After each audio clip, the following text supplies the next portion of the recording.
Amis Scorpion, bonjour, je suis ravie de vous retrouver pour votre guidance sentimentale du mois de novembre. Alors bienvenue à toutes les personnes qui découvrent cette chaîne, j'espère que vous aurez à cœur de vous y abonner, de recevoir tous les messages qui sont postés tous les mois et toutes les semaines également. Et puis à toutes les personnes qui sont déjà fidèles à cette chaîne, merci infiniment de la faire rayonner, de la partager autour de vous. C'est un réel bonheur de lire vos commentaires et de vous voir également vous abonner à Instagram où, comme vous le savez, eh bien, tous les jours, tous les matins, il y a un tirage de tarot qui va vous donner un petit peu la météo de jour et soutenir vos énergies au quotidien. Alors, on va commencer donc avec cette guidance sentimentale, émotionnelle et affective pour vous, amis Scorpion. On va découvrir ensemble le message de vos anges et de vos guides qui va vous accompagner tout au long de ce mois. Et nous avons le dieu de l'indulgence. Tout va bien. Cessez de vous faire du mal. Alors, amis Scorpion, n'hésitez surtout pas à faire une capture écran de cette carte. En tant que Scorpion, eh bien parfois, effectivement, on a tendance à se blâmer pour certaines paroles, pour certaines attitudes ou certaines postures que l'on prend dans sa vie relationnelle et affective. C'est pas toujours un long fleuve tranquille pour vous et malgré vous parfois, puisque les mots peuvent dépasser vos pensées.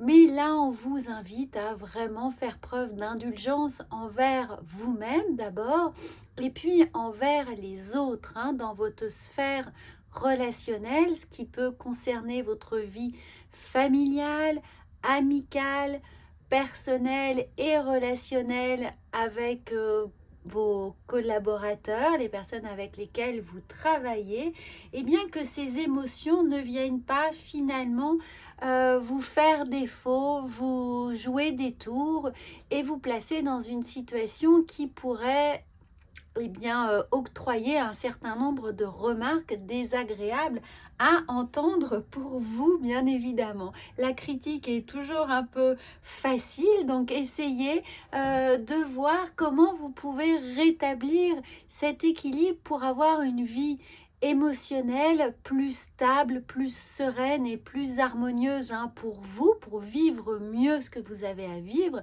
et puis peut-être pour atténuer, arrondir certaines relations qui peuvent être au mois de novembre un peu plus tendues. Alors, on va tout de suite voir avec les aspects positifs ici, les atouts qui vont vous accompagner au mois de novembre. Évidemment, vos atouts relationnels et affectifs, que vous soyez en couple ou non, on parle vraiment de cette sphère affective et de vos émotions. Et dans vos atouts, nous avons le jugement. Et bien justement, on parlait de jugement, d'être jugé ou de se juger peut-être un peu trop difficilement.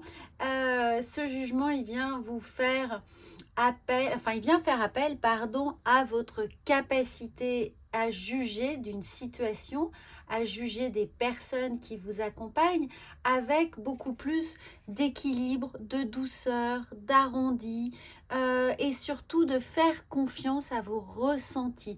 Laissez peut-être un peu le mental de côté, faites confiance vraiment à vos ressentis d'une certaine manière. Transcendez-vous, faites-vous un peu violence quand le mental vous met dans le jugement spontané. Essayez d'adoucir véritablement vos perceptions relationnelles. Alors, je vous invite également, petit aparté, mais qui a tout son sens ici, à voir ou à revoir votre horoscope du mois de novembre. Il est sur cette chaîne et je crois que l'intitulé était « Une mise au point nécessaire ». Alors effectivement, peut-être qu'il y a des mises au point nécessaires dans votre vie de couple, dans votre vie relationnelle et affective pour pouvoir avancer. Et peut-être que ce jugement va faire partie des compétences que vous allez pouvoir déployer pour vous aider à rétablir la vérité, votre vérité, ou un sens des responsabilités propres à chacun, à chaque personne qui vient intégrer votre sphère relationnelle, émotionnelle, ici au mois de novembre. Ici, on va voir quels sont les obstacles qui pourraient se présenter, bien entendu, ou les besoins dont vous allez devoir faire preuve. Alors, on a la roue de la fortune. Eh bien, voyez, on sent bien qu'il y a un changement. La roue de la fortune, c'est un nouveau cycle, c'est un nouveau rythme. Alors, un rythme dans votre vie sentimentale, certainement, dans votre vie affective, mais on vient chercher l'équilibre ici. Dans le changement, la mise au point va peut-être faire des remous, va peut-être faire des vagues, justement parce que vous allez hausser le ton, vous allez être plus ferme, vous allez être aligné avec vos besoins, vos envies. Donc, comme ça risque de bousculer un peu votre entourage, eh bien, on vient vous demander de bien rester en équilibre, de bien vous ancrer, de rester peut-être flexible, mais pour autant canaliser sur les choses qui vous sont essentielles. Donc ça, dans le sens des obstacles, ça va vous demander peut-être un peu plus de ressources, d'efforts, plus que d'habitude, de devoir maintenir cet équilibre, maintenir votre idée, votre conception de ce que vous êtes en train de vivre par rapport à votre vie relationnelle. Si vous êtes en couple, c'est remettre de l'ordre, faire une clarification sur ce qui est acceptable ou non acceptable. Et puis si vous êtes célibataire, c'est peut-être dans votre sphère relationnelle remettre les personnes à leur place. Peut-être qu'il y a eu également d'autres de la part de vos amis ou de vos proches ou de votre famille des mots qui vous semblent injustes, et c'est bien de le signaler, c'est bien de le faire savoir, de faire ressentir que vous n'êtes absolument pas d'accord ou que ça vous blesse ou que ça vous met en colère. Et donc il peut y avoir une sorte de débat autour de ça qui peut nécessiter plus de véhémence, d'appui que d'habitude. Alors, on va voir d'un point de vue général votre côté émotionnel, comment le gérer. Alors, c'est très simple. On a cet as de coupe qui vous indique bien de suivre vos ressentis, de vous connecter à ce chakra du cœur, de faire confiance à la façon dont votre corps vous envoie des signaux. Ça peut être évidemment quand le ventre se noue, quand on a les mains moites, quand on commence à avoir la voix un peu qui déraille, ou de façon un peu plus forte si on a des migraines, que les paroles, tout ce qu'on entend, tout ce qu'on voit peut nous choquer, peut nous mettre en colère. Donc on est bien à l'écoute de tous ces ressentis et de la façon dont notre corps vient somatiser un certain nombre d'informations que l'on peut recevoir. Mais regardez, avec ce 4 de bâton, on sent que ça vous apporte cette mise au point, cette clarification, vient vous apporter de la joie, vient assainir une situation qui va vous permettre de vivre beaucoup plus en harmonie déjà avec vous-même et ensuite avec votre entourage. C'est-à-dire que d'un seul coup, les choses vont être clairement dites, énoncées, et chacun va savoir sur quel pied danser, d'où l'idée de se retrouver ensemble finalement au diapason des nouvelles règles ou des nouvelles mises au point qui seront là ici nécessaires.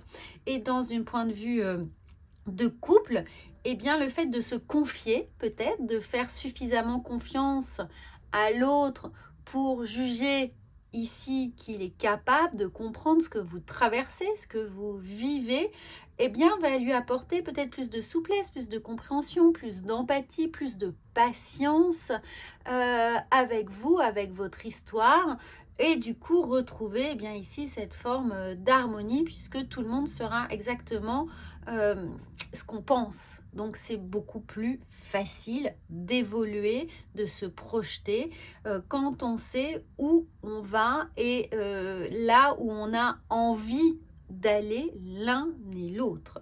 Alors on va voir ici quelle sera l'état d'esprit à garder au mois de novembre sur votre vie affective et sentimentale.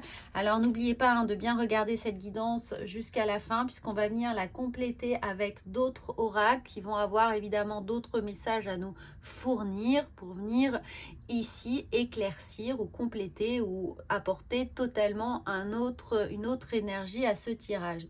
Donc là, ce qu'il va falloir garder en ligne de mire, c'est cette reine d'épée justement. Alors, reine d'épée, 2 de bâton. Vous êtes gâtés, amis Scorpion. La reine d'épée vient clairement vous dire de regarder là où vous voulez aller, là où vous voulez mener votre vie de couple. Et si vous êtes célibataire, comment vous envisagez votre prochaine vie de couple ou comment vous envisagez la personne que vous allez laisser entrer dans votre vie. Vous n'êtes pas du genre à avoir quelqu'un qui vous tombe dessus comme ça par hasard. C'est toujours mûrement analysé, réfléchi pour savoir à qui l'on a affaire et est-ce que cette personne mérite ou non de rentrer dans notre vie. Et avec ce 2 de bâton, eh bien, on va commencer à anticiper les actions que l'on pourrait mener ensemble, mener avec cette prochaine personne qui pourrait rentrer, c'est-à-dire si cette personne arrive, qu'est-ce que j'ai envie de faire avec elle, est-ce que je pourrais programmer des week-ends, où je partirais, etc., etc. Donc vous êtes tout au conditionnel, mais vous commencez déjà à y réfléchir. Et si vous êtes en couple, on sent bien de la même façon que vous êtes en train de bien analyser, réfléchir ce qui vous tient à cœur. C'est une reine, donc on est vraiment avec ce côté empathique, même si on est dans le mental, on est dans l'accompagnement finalement de ses désirs et comment on va pouvoir ici mettre ces désirs en place. Qu'est-ce qu'on va pouvoir concrètement faire avec le bâton, le feu, l'action pour mettre ses désirs à contribution de son propre bonheur au quotidien. Donc, comment vous allez pouvoir mettre ces petites pierres blanches sur votre chemin sentimental et relationnel. Ici, pour les personnes qui sont célibataires, on va voir comment vous allez pouvoir éventuellement attirer cette relation épanouissante. De quoi est fait votre prochaine rencontre. Alors, on a beaucoup d'as, on a l'as de coupe, et l'as d'épée qui est là, mais on a les 2 qui sont ici. Alors, l'as d'épée, eh bien, on a envie maintenant de rencontrer la personne, on a envie de voir quelqu'un intégrer notre quotidien, de partager, on voit bien qu'avec un 4 de bâton, on a envie de partager, on a envie de légèreté, de souplesse, de spontanéité, de ces petits moments de plaisir. Avec ce 2 de coupe, c'est vraiment engagé dans la complémentarité et d'avoir envie de ressentir quelque chose. Vous êtes à la base de je veux du ressenti, je veux cette étincelle, je veux vibrer, je veux me laisser embarquer par une histoire et je veux surtout que l'autre ait la capacité de m'émouvoir. Donc là, la personne qui va rentrer dans votre vie après qu'elle reste un jour, un mois, un an, 10 ans, surtout vous allez la reconnaître parce qu'elle va vous émouvoir. Ici avec ce 2 de coupe, c'est pas la peine d'y mettre trop de mental. La seule chose qui va vous piloter votre cœur, vos ressentis, ce qui va ouvrir ce chakra et ce plexus solaire aussi, c'est cette émotion que va vous procurer l'autre. Donc vous saurez tout de suite la reconnaître, ce sera relativement fluide, spontané et limpide quand vous allez la voir. Ensuite, donc vous posez pas trop de questions si c'est la bonne, pas la bonne, c'est pas le sujet. Là, on a besoin d'émotion, on a besoin de vibration. Pour les personnes qui sont en couple, comment améliorer votre vie de couple, apporter plus d'harmonie dans votre vie de couple? Eh bien, on a cet empereur. Clairement, on voit quelqu'un ici qui est serein, dans son plein potentiel, qui est assis sur une sphère, donc qui a cette souplesse aussi, mais qui est sur un tableau d'échecs. Donc, la mise au point dans cette forme de je suis je suis le chef ou la chef de famille, mais vous voyez ce que je veux dire, patriarcal ou matriarcal. Les énergies sont interchangeables, donc ne vous méprenez pas. Ça s'adresse aux hommes, aux femmes, voilà, toute forme de couple. Ici, on vient vous dire que il faut prendre des décisions. On a cette reine d'épée, on a cet empereur. On sait qu'il y a un changement imminent, qu'il y a une adaptation nécessaire, une adaptation de votre part ou de la part de votre partenaire de vie, mais qu'il va falloir concrètement, avec cet empereur, prendre des décisions matérielles. Des décisions qui vont impliquer une responsabilité de votre part ou de la part de votre autre, mais c'est quelque chose qui vient comme un statutaire, comme ancré dans le marbre, sûr, stable, solide.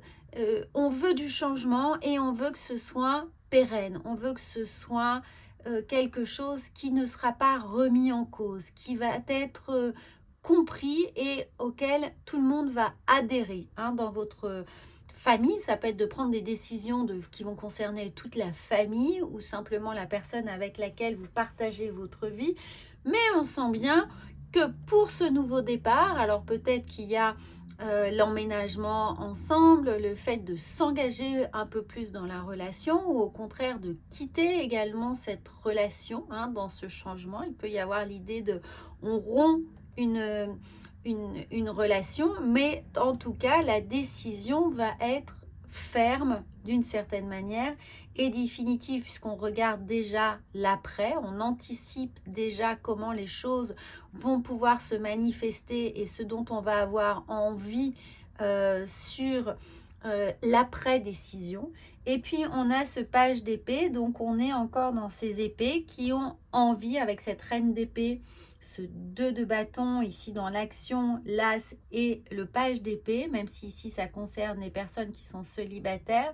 On a une mouvance de réflexion ici qui nous indique qu'il va falloir, dans ce passage, cet effet de transition, vous voyez, on passe d'une rive à une autre d'une certaine manière, trouver un équilibre qui ne va pas nécessiter non plus trop d'efforts la transition est assez courte, est assez rapide, mais on va falloir mettre des idées ici, donc anticiper les nouveaux chapitres, la nouvelle histoire, la façon dont on veut vivre les choses en couple, mettre en place des projets, avoir évidemment des projets communs pour pouvoir intégrer ici ce côté rassurant, ce côté ne t'inquiète pas, c'est moi qui gère, donc cette côté de responsabilité qu'on a envie d'endosser. Amis Scorpion, vous savez très bien endosser ces responsabilités, donc juste il va falloir ici trouver les bonnes idées qui vont vous faire avancer, qui vont vous donner du cœur à l'ouvrage et vous motiver dans les responsabilités que vous prenez ou que vous faites prendre à votre autre. Alors, on voit bien chaos et conflit. On a du changement, on a de l'évolution, on a de l'adaptation qui était ici. Dans la roue de la fortune, on a ce changement, ce nouveau cycle qui est là. Rien ne vaut un chez soi. Donc, pour toutes les personnes qui sont en couple, travaillez ici votre couple, travaillez votre intérieur, travaillez votre intériorité, c'est-à-dire vous, ce qui est important pour vous, vos valeurs et là, et surtout vos objectifs. Ça, c'est important ici. On a 2 cartes d'objectifs, de manifestations concrètes de la façon dont les choses vont se mettre en place. Évidemment, ça peut parler de déménagement pour certaines personnes. On va ailleurs, on déménage, on change de région ou on a des nouveaux projets professionnels qui vont engager évidemment la responsabilité familiale aussi. Et puis, on a le moment présent. Revenez au moment présent, faites-en un ami et voyez ce qu'il y a de meilleur en vous. Donc, travaillez bien votre stabilité ici sur ce moment présent, sur ce que vous êtes en train de vivre. Ne pensez pas que en ruminant quelque chose, ça va passer. Ne faites pas l'autruche. Il y a un problème, il va falloir le dire. N'attendez pas d'être en cocotte minute. Ça risque d'être encore un peu plus difficile à gérer. Donc, vivez ici ce moment présent avec votre parole ouverte, la capacité de manifester tout ce qui vous convient ou non, et puis surtout travailler votre intérieur. Voilà, amis Scorpions, j'espère que ça va vous aider, vous soutenir. Si c'est le cas, eh bien ça aidera certainement des personnes autour de vous, donc n'hésitez pas à partager cette chaîne et surtout regardez votre horoscope du mois de novembre en signe solaire, lunaire et ascendant pour avoir une parfaite complémentarité de toutes vos énergies. Et puis vous pouvez également regarder l'horoscope de votre partenaire de vie pour savoir ce qu'il traverse. Voilà, je vous souhaite un très très bon mois. À bientôt.